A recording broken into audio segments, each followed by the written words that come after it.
जय जय गोविंद जय जय गोपाल जय जय राधा रमण हरि गोविंद जय जय। अथाष्टमो अध्याय नामकरण संस्कार और बाल लीला। श्री शुकोवाच गर्ग पुरोहितो राजन यदो नाम सुमहातपा व्रजम जगाम नंदस्य वसुदेव प्रचोदिता। श्री सुखदेव जी कहते हैं कि परीक्षित यदुवंशियों के कुल पुरोहित थे श्री गर्गाचार्य जी। वे बड़े तपस्वी थे। वसुदेव की प्रेरणा से वे एक दिन नंद बाबा के गोकुल में आए। उन्हें देखकर नंद बाबा को बड़ी प्रसन्नता हुई। वे हाथ जोड़कर उठ खड़े हुए। उन्होंने चरणों में प्रणाम किया। उसके बाद वे स्वयं भगवान ही हैं, इस भाव से उनकी पूजा की। जब गर्गाचार्य जी आराम से बैठ गए और विधि पूर्वक उनका आतिथ्य संस्कार हो गया, तब नंद बाबा ने बड़ी ही मधुर वाणी से उनका अभिनंदन किया और कहा, भगवान आप तो स्वर्ण पूर्ण काम हैं, फिर मैं आपकी क्या सेवा करूं। आप जैसे महात्माओं का हमारे जैसे गृहस्थों के घर आना ही हमारे परम कल्याण का कारण है। हम तो घरों में इतने उलझ रहे हैं और इन प्रपंचों में हमारा चित्त इतना दीन हो रहा है कि हम आपके आश्रम तक भी नहीं जा सकते। हमारे कल्याण के सिवा आपके आगमन का और कोई हेतु नहीं है। प्रभु, जो बात साधारणतः इंद्रियों की पहुंच के बाहर है अथवा भूत और भविष्य के गर्भ में निमित्त है निहित है, वह भी ज्योतिष शास्त्र के द्वारा प्रत्यक्ष जान ली जाती है। आपने उसी ज्योतिष शास्त्र की रचना की है। आप ब्रह्मवेत्ताओं में श्रेष्ठ हैं, इसलिए मेरे इन दोनों बालकों के नामकरण आदि संस्कार आप ही कर दीजिए, क्योंकि ब्राह्मण जन्म से ही मनुष्य मात्र का गुरु है। गर्गाचार्य जी ने कहा, आनंद जी, मैं सब जगह यदुवंशियों के आचार्य के रूप में प्रसिद्ध हूँ। यदि मैं तुम्हारे पुत्र का संस्कार करूंगा तो लोग समझेंगे कि यह तो देवकी का पुत्र है। कंस की बुद्धि बुरी है, वह पाप ही सोचा करती है। वसुदेव जी के साथ तुम्हारी बड़ी घनिष्ठ मित्रता है। जब से देवकी की कन्या उनसे यह बात सुनी है कि उसको मारने वाला कहीं पैदा हो गया है, तब से वह यही सोचा करता है कि देवकी के 8वें गर्भ से कन्या का जन्म नहीं होना चाहिए। यदि मैं तुम्हारे पुत्र का संस्कार कर दूं और वह इस बालक को वसुदेव जी का लड़का समझकर मार डाले तो हमसे बड़ा अन्याय हो जाएगा। नंद बाबा ने कहा, आचार्य जी, आप चुपचाप इस एकांत गौशाला में केवल स्वस्ति वाचन करके इस बालक का द्विजाति समुचित नामकरण संस्कार मात्र कर दीजिए। औरों की कौन कहे, मेरे सगे संबंधी भी इस बात को न जानने पावे। हाँ, श्री सुखदेव जी कहते हैं, गर्गाचार्य जी तो संस्कार करना ही चाहते थे। जब नंद बाबा ने इस प्रकार प्रार्थना की तो उन्होंने एकांत में छिपकर गुप्त रूप से दोनों बालकों का नामकरण संस्कार कर दिया। गर्गाचार्य जी ने कहा, यह रोहिणी का पुत्र है, इसलिए इसका नाम होगा रोहिणेय। रोहिणेय रोहिणेय। यह अपने सगे संबंधी मित्रों को अपने गुणों से अत्यंत आनंदित करेगा, इसलिए दूसरा इसका नाम होगा राम। इसके बल की कोई सीमा नहीं है, अतः इसका एक नाम बल भी है। यह यादवों में तुम लोगों में कोई भेदभाव नहीं रखेगा और लोगों में फूट पड़ने पर मेल कराएगा, इसलिए इसका एक नाम संकर्षण भी है। और यह जो सांवला सांवला है वह प्रत्येक युग में शरीर ग्रहण करता है। क्या क्या क्या सांवला सांवला यह जो सांवला सांवला है, आसन वर्णास्त्रयो हास्य गोतो अनुयुगम तनु शुक्लो रतस्तथा पीतेदानी कृष्ण कृष्ण ताम गता। यह जो सांवला सांवला है, यह प्रत्येक युग में शरीर ग्रहण करता है। पिछले युगों में इसने श्वेत, रक्त और पीत ये 3 विभिन्न रंग स्वीकार किए थे। अब यह कृष्ण वर्ण हुआ है। इसलिए इसका नाम कृष्ण होगा। जय। नंद जी, यह तुम्हारा पुत्र कभी वसुदेव जी के घर भी पैदा हुआ था, इसलिए इस रहस्य को जानने वाले लोग इसे श्रीमान वासुदेव भी कहेंगे। तुम्हारे पुत्र के और भी बहुत से नाम हैं, रूप भी अनेक हैं। इसके जितने गुण हैं, जितने कर्म, उन सब के अनुसार इसके अलग अलग नाम पड़ जाते हैं। मैं तो उन नामों को जानता हूँ, परंतु संसार के साधारण लोग नहीं जानते। यह तुम लोगों का परम कल्याण करेगा। समस्त गोप और गौओं को यह बहुत आनंदित करेगा। इसकी सहायता से तुम लोग बड़ी बड़ी विपत्तियों को बड़ी सुगमता से पार कर लोगे। ब्रजराज, पहले युग की बात है। एक बार पृथ्वी में कोई राजा नहीं रह गया था। डाकुओं ने चोर और लूट खसोट मचा रखी थी। तब तुम्हारे इसी पुत्र ने सज्जन पुरुषों की रक्षा की और इससे बल पाकर उन लोगों ने लुटेरों पर विजय प्राप्त कर ली। जो मनुष्य तुम्हारे इस सांवरे सलोने शिशु से प्रेम करते हैं, वे बड़े भाग्यवान हैं। जैसे विष्णु भगवान के कर कमलों की छत्र छाया में रहने वाले देवताओं को असुर जीत नहीं सकते, वैसे ही इससे प्रेम करने वालों को भीतर या बाहर किसी प्रकार के शत्रु नहीं जीत सकते। नंद जी, चाहे जिस दृष्टि से देखें, गुण, संपत्ति, सौंदर्य, कीर्ति, प्रभाव में यह तुम्हारा बालक साक्षात भगवान नारायण के समान है। तुम बड़ी सावधानी तत्परता से इसकी रक्षा करो। इस प्रकार नंद बाबा को भली बात समझाकर आदेश देकर गर्गाचार्य जी अपने आश्रम को लौट गए। उनकी यह बात सुनकर नंद बाबा को बड़ा आनंद हुआ। उन्होंने समझा कि मेरी सब आशा लालसाएं पूर्ण हो गई, मैं अब कृतकृत्य हूँ। परीक्षित कुनी दिनों में राम और श्याम दोनों घुटनों और हाथों के बल बकैया चलकर गोकुल में खेलने लगे। श्री कृष्ण गोविंद हरे मुरारी, हे नाथ नारायण वासुदेवा, हरे कृष्णा कृष्णा कृष्णा हरे हरे, हरे राम राम राम हरे हरे, हरे राम हरे।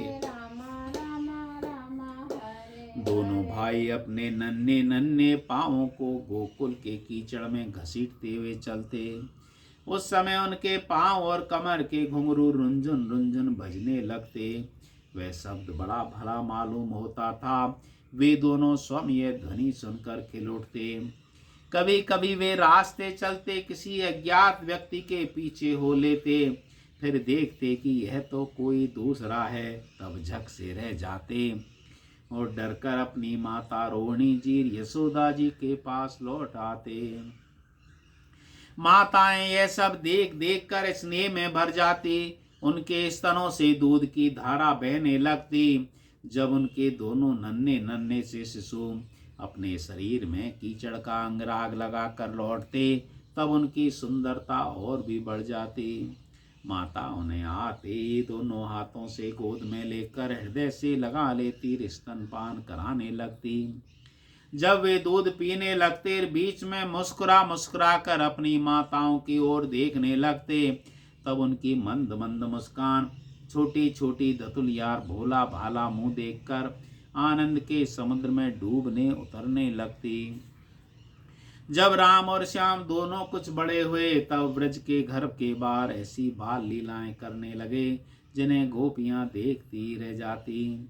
जब वे किसी बैठे हुए बछड़े की पूंछ पकड़ लेते, बछड़े डरकर इधर उधर भागते, तब वे दोनों और भी जोर से पूंछ पकड़ लेते और बछड़े उन्हें घसीटते हुए दौड़ने लगते। गोपियां अपने घर का काम धंधा छोड़कर यह सब देखती रहती और हंसते हंसते लोटपोट होकर परम आनंद में मग्न हो जाती। कन्हैया और बलदाऊ दोनों ही बड़े चंचल और बड़े खिलाड़ी थे। वे कहीं हिरण, गाय आदि सींगों वाले पशुओं के पास दौड़ जाते, तो कहीं धधकती हुई आग से खेलने के लिए कूद पड़ते। कभी दांत से काटने वाले कुत्तों के पास पहुंच जाते, तो कभी आंख बचाकर तलवार उठा लेते। कभी कुएं या गड्ढे के पास जल में गिरते गिरते बचते, कभी मोर आदि पक्षियों के निकट चले जाते और कभी कांटों की ओर बढ़ जाते थे। माताएं उन्हें बहुत बरसती परंतु उनकी एक ना चलती। ऐसी स्थिति में वे घर का काम धंधा तो नहीं संभाल पाती। उनका चित्त बच्चों को भय की वस्तुओं से बचाने की चिंता में अत्यंत चंचल रहता था। राजर्षि कुछ ही दिनों में यशोदा और रोहिणी के लाडले लाल घुटनों का सहारा लिए हुए बिना अनायास ही खड़े होकर गोकुल में चलने फिरने लगे। ये ब्रजवासियों के कन्हैया स्वयं भगवान हैं, परम सुंदर परम मधुर। अब वे बलराम अपनी ही उम्र के ग्वाल वालों को अपने साथ लेकर खेलने के लिए ब्रज में निकल पड़ते। ब्रज की भाग्यवती गोपियों को निहाल करते हुए तरह तरह के खेल खेलते। एक दिन माता उनके बचपन की चंचलताएं बड़ी अनोखी थी। गोपियों को तो वो बड़ी सुंदर मधुर लगती। एक दिन सब के सब इकट्ठी होकर नंद बाबा के घर आई। यशोदा माता को सुना सुना कर उसकी करतूत कहने लगी। श्री कृष्ण गोविंद हरे मुरारी, हे नाथ नारायण वासुदेवा। कृष्णा हरे कृष्णा कृष्णा कृष्णा हरे हरे, हरे राम। हरी यशोदा, तेरा काना बड़ा नटखट हो गया है। गाय धोने का समय न होने पर भी यह बछड़ों को खोल देता है और हम डांटती हैं तो ठटा ठटा कर हंसने लगता है। यह चोरी के बड़े बड़े उपाय करके हमारे मीठे मीठे दही दूध चुरा चुरा कर खा जाता है। केवल अपनी ही खाता तो एक बात थी, यह तो सारा दही दूध वानरों को बांट देता है और जब वे पेट भर जाने पर नहीं खा पाते तब यह हमारे माटों को फोड़ डालता है। यदि घर में कोई वस्तु इसे नहीं मिलती तो यह घर और घर वालों पर बहुत खींचता है और हमारे बच्चों को रुलाकर भाग जाता है। जब हम दही को दूध छींकों पर रख देती हैं तो इसके छोटे छोटे हाथ वहां तक नहीं पहुंच पाते। तब यह बड़े बड़े उपाय रचता है। कहीं दो चार पीढ़ों को एक के ऊपर एक रख देता है, कहीं उखल पर चढ़ जाता है, कहीं उखल पर पीढ़ा रख देता है। जब इतने पर काम नहीं चलता तब यह नीचे से ही उन बर्तनों में छेद कर देता है। इसे इस बात की पक्की पहचान रहती है कि किस छींके पर किस बर्तन में क्या रखा है और ऐसे ढंग से छेद करना जानता है कि किसी को पता तक ना चले। जब हम अपने वस्तुओं को बहुत अंधेरे में छिपा देती हैं तब नंदरानी तुमने जो इसे बहुत से मणिमय आभूषण पहना रखे हैं उसके प्रकाश से अपने आप ही सब कुछ देख लेता है। इसके शरीर में भी ऐसी ज्योति है कि जिससे इसे सब कुछ दिख जाता है। ये इतना चालाक है कि कब कौन रहता है इसका पता नहीं रखता। जब हम सब घर के काम धंधों में उलझी रहती हैं तब ये अपना काम बना लेता है। ऐसा करके ढिठाई की बातें करता है, उल्टा हमें ही चोर बनाता है और घर का मालिक बन जाता है। इतना ही नहीं, ये हमारे लिपे पुते स्वच्छ घरों में मूत्र आदि भी कर देता है। तनिक देखो तो इसकी ओर, वहां तो चोरी के अनेक उपाय करके काम बनाता है और यहाँ मालूम हो रहा है मानो पत्थर की मूर्ति खड़ी हो। वाह रे भोले भाले साधु, इस प्रकार गोपियां कहती जाती श्री कृष्ण के भीत चकित नेत्रों से युक्त मुख कमल को देखती जाती। उनकी यह दशा देखकर नंद रानी यशोदा जी उनके मन का भाव ताड़ लेती और उनके हृदय में स्नेह और आनंद की बाढ़ आ जाती। वे इस प्रकार हंसने लगती कि अपने लाडले कन्हैया को इस बात का उलाहना भी न दे पाती, डांटने की बात तक नहीं सोच पाती। श्री कृष्ण गोविंद हरे मुरारी, हे नाथ नारायण नारायण वासुदेवा।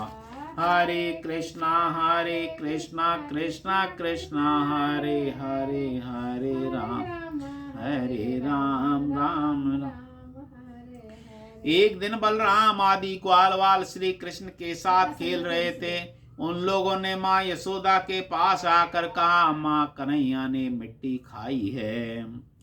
हितैषिणी यशोदा ने श्री कृष्ण का हाथ पकड़ लिया। उस समय श्री कृष्ण की आंखें डर के मारे नाच रही थी।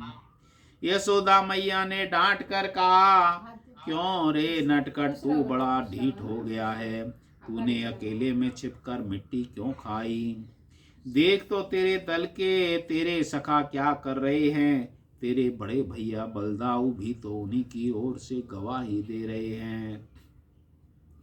भगवान श्री कृष्ण ने कहा, ना हम भक्षता वा नम्ब सर्वे मिथ्याभिसना, यदि सत्य गिरस्तर ही समक्षम पश्य में मुखम। हे माता, मैंने मिट्टी नहीं खाई है, ये सब झूठ बक रहे हैं। यदि तुम इन्हीं की बात सच मानती हो तो मेरा मुंह तुम्हारे सामने ही है, तुम अपनी आंखों से देख लो। यशोदा जी ने कहा, यद्देव तरहि व्यादेहि युक्ता स भगवान हरि, व्यादत्ता व्याहतै सर्व कीड़ा मनुज बालक। यशोदा जी ने कहा कि अच्छी बात है, यदि ऐसा है तो मुंह खोल। श्री कृष्ण गोविंद हरि मुरारी, हे नाथ नारायण वासुदेवा। हरे कृष्णा कृष्णा कृष्णा हरे हरे, हरे राम माता के ऐसा कहने पर भगवान श्री कृष्ण ने अपना मुंह खोल दिया। श्री कृष्ण गोविंद हरे मुरारी, हे नाथ नारायण वासुदेवा। परीक्षित, भगवान श्री कृष्ण का ऐश्वर्य अनंत है। वे केवल लीला के लिए ही मनुष्य के बालक बने हुए हैं। यशोदा जी ने देखा कि उनके मुंह में चराचर संपूर्ण जगत विद्यमान है। आकाश वह शून्य जिसकी गति नहीं है, दिशाएं, पहाड़, द्वीप और समुद्र के सही सारी पृथ्वी, बहने वाली वायु, वैद्युत, अग्नि, चंद्रमा, तारों के साथ ज्योतिर्मंडल, जल, तेज, पवन, व्यत, वैकारिक, अहंकार के कार्य देवता, मन, इंद्रिय, पंच तन मात्राएं और तीनों गुण श्री कृष्ण के मुख में दिख पड़े। परीक्षित, जीव, काल, स्वभाव, कर्म, उनकी वासनाएं, शरीर आदि के द्वारा विभिन्न रूपों में दिखने वाला यह संसार, विचित्र संसार, संपूर्ण व्रज और अपने आप को भी यशोदा जी ने श्री कृष्ण के नन्हे से खुले मुंह के रूप में देखा। वे बड़ी शंका में पड़ गईं। वे सोचने लगे कि यह कोई स्वप्न है या भगवान की माया। कहीं मेरी बुद्धि में कोई भ्रम तो नहीं हो गया।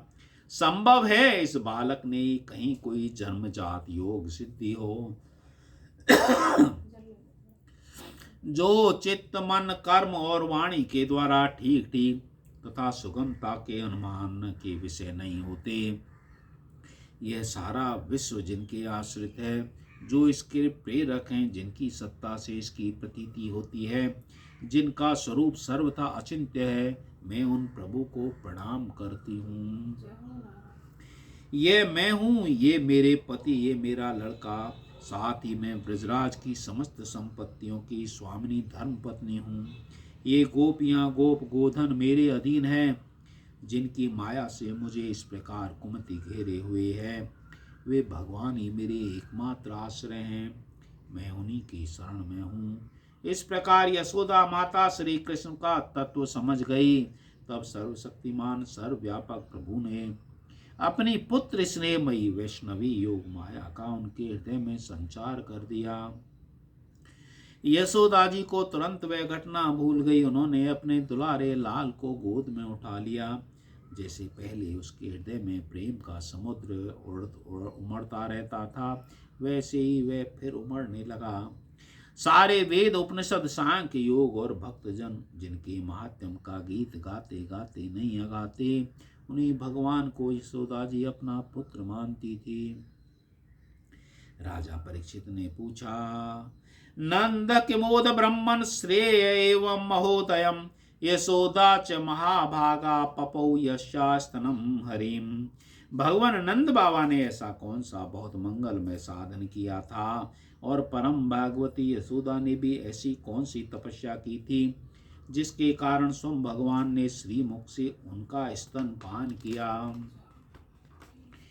भगवान श्री कृष्ण की वे बाल लीलाएं जो वे अपने ऐश्वर्य महता आदि को छिपाकर ग्वाल वालों में करते हैं, इनकी इतनी पवित्र है, उनका श्रवण कीर्तन करने वाले लोगों के सारे पाप ताप शांत हो जाते हैं। त्रिकालदर्शी ज्ञानी पुरुष आज भी उनका गान करते रहते हैं। वे ही लीलाएं जन्मदाता माता पिता देव की वसुदेव जी को तो देखने तक को ना मिली, और नंद यशोदा उनका अपार सुख लूट रहे हैं, इसका क्या कारण है। श्री सुखदेव जी ने कहा, परीक्षित नंद बाबा पूर्व जन्म में एक श्रेष्ठ वसु थे। उनका नाम था द्रोण और उनकी पत्नी का नाम था धरा।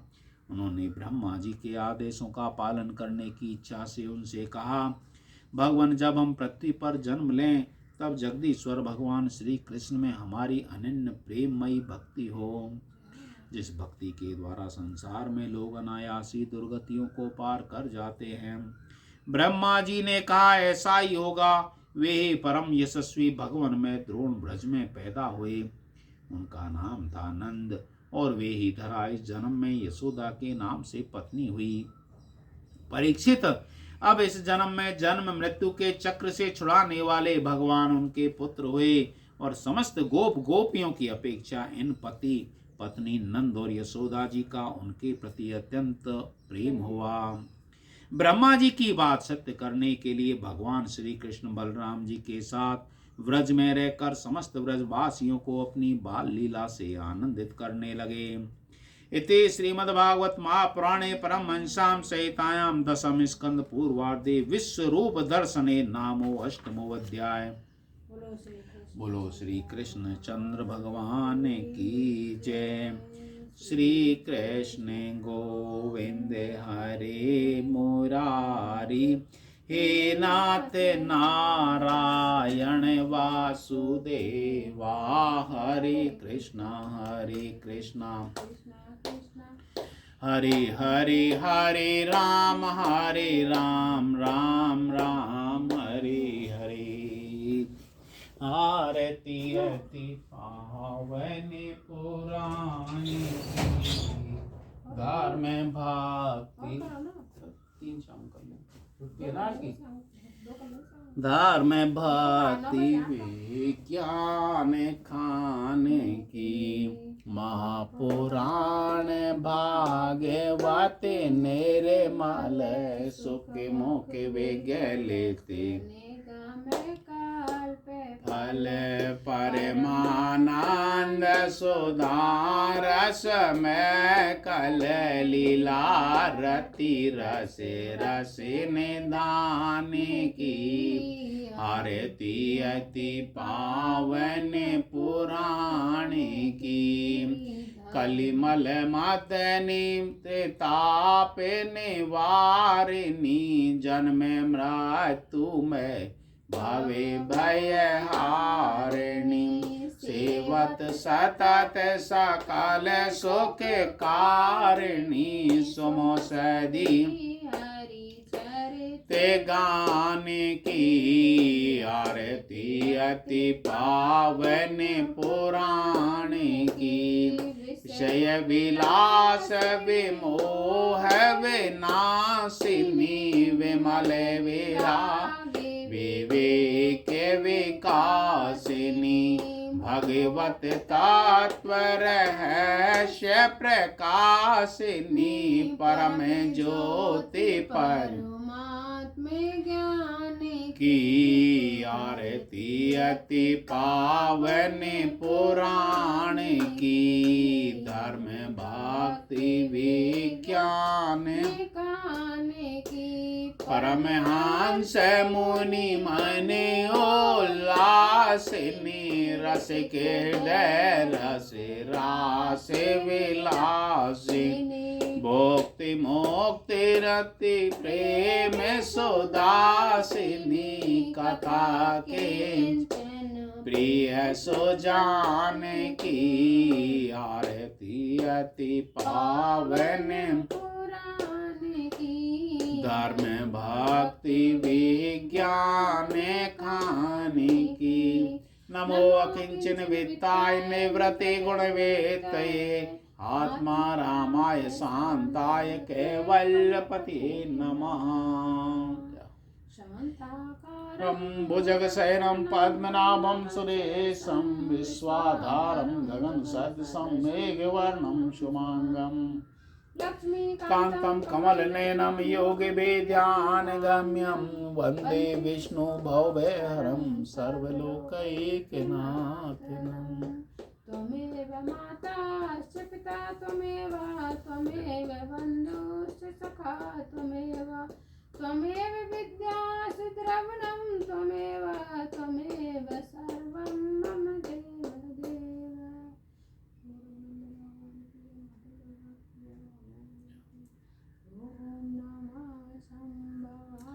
च मयो भवाय च नमः शंकराय च मयस्कराय च नमः शिवाय च शिवतराय च